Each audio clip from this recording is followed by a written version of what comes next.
Shalom, salam sejahtera.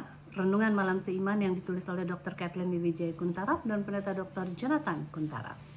Judul renungan malam kita pada malam hari ini adalah makanan lengkap. Jika kamu menurut dan mau mendengar, maka kamu akan memakan hasil baik dari negeri itu. Yesaya 1 ayat 19. Tuhan melalui Nabi Yesaya coba menyadarkan kita masing-masing akan perlunya menurut dan mendengar akan perintah Allah. Pada saat yang sama Nabi Yesaya juga memberikan suatu janji bahwa bila mereka mau mendengar dan menurut, maka mereka akan makan hasil baik dari negeri Kanaan. Mereka telah melihat sejarah nenek mereka bahwa bila mereka menanam dan menurut, mereka akan menikmati hasil dari apa yang mereka tanam. Bila mereka tidak menurut akan perintah Tuhan, benar mereka masih bisa menanam, namun pada saat menuai justru bangsa lain yang akan menuai hasil tanaman mereka. Sungguh menyedihkan, bukan? Jadi jelas di sini ada hubungan dalam menikmati hasil tanah mereka apabila disertai dengan penurutan mereka. Demikian juga dalam bidang kesehatan. Penurutan kepada hukum alam memungkinkan kita menikmati berkat dari penurutan tersebut. Bila kita melanggar akan hukum alam, maka jelaslah kita tidak mendapatkan hasil yang baik untuk keuntungan tubuh kita.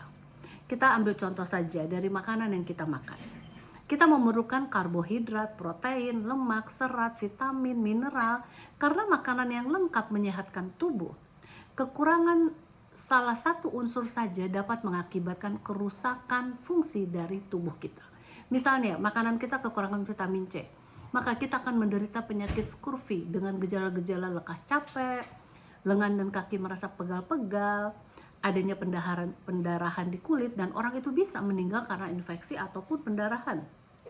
Nah, kalau kita makan daging atau ikan, kita mengetahui bahwa itu tidak cukup, sebab daging atau ikan tidak mengandung vitamin C. Kita bisa mendapatkan vitamin dengan memakan buah-buahan dan sayuran. Itu berarti makan buah-buahan dan sayuran adalah suatu keharusan. Setelah makan buah-buahan dan sayuran, kita tetap memerlukan protein, bukan? Ini dapat kita peroleh dari daging dan ikan atau dari kacang-kacangan, tahu, dan tempe. Melihat daging dan ikan memberikan resiko buruk kepada tubuh kita, mengapa kita tidak memilih vegetarian saja? Kita akan mendapatkan gizi yang lengkap yang dibutuhkan oleh tubuh manusia dengan memakan makanan vegetarian. Sungguh, menurut akan prinsip makanan yang diberikan Tuhan di Taman Eden adalah yang terbaik dan terlengkap sesuai dengan kebutuhan manusia. Dengan demikian, seperti yang Alkitab katakan, bila menurut kita akan mendapatkan hasil yang baik berupa tubuh yang sehat. Semoga kita termasuk orang yang selalu menurut dan mendengar perintah Tuhan, sehingga kita memperoleh kesehatan fisik, mental, dan rohani yang memuliakan nama Tuhan. Kiranya Tuhan memberkati kita.